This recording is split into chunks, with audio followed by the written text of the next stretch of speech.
आज আমি বানাবো এঁচোড়ের তরকারি। তার জন্য এখানে আমি কালো জিরে আর শুকনো লঙ্কা ফোড়ন দিয়েছি, আদা রসুন বাটা আর এলাচ বাটা,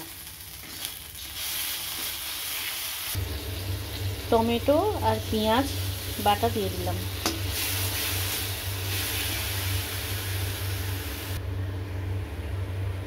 এখানে দিয়েছি নুন, হলুদ গুঁড়ো, ধনে গুঁড়ো আর কাশ্মীরি লঙ্কার গুঁড়ো। সমস্ত মশলা আমি কষিয়ে নেব।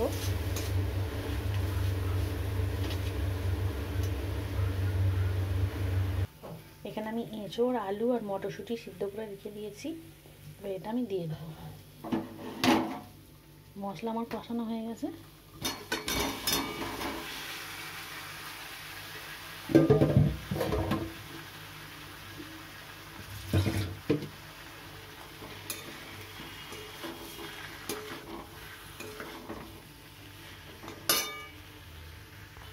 কাঁচা লঙ্কা, টমেটো সস দিলাম।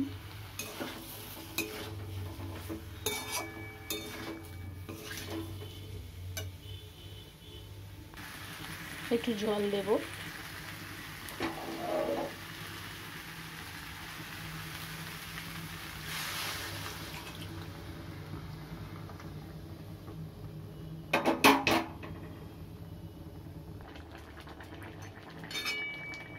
তো আপনারা একবার এইভাবে বানাবেন এঁচোড়ের তরকারি, খুবই ভালো হয় খেতে। তো আজকের মতো ভিডিওটা এই পর্যন্তই রাখলাম। আমি ওপর থেকে একটু ধনেপাতা ছড়িয়ে দিয়েছি। আবার ফিরে আসবো নতুন ভিডিও নিয়ে। আপনারা সুস্থ থাকুন, ভালো থাকবেন। নমস্কার।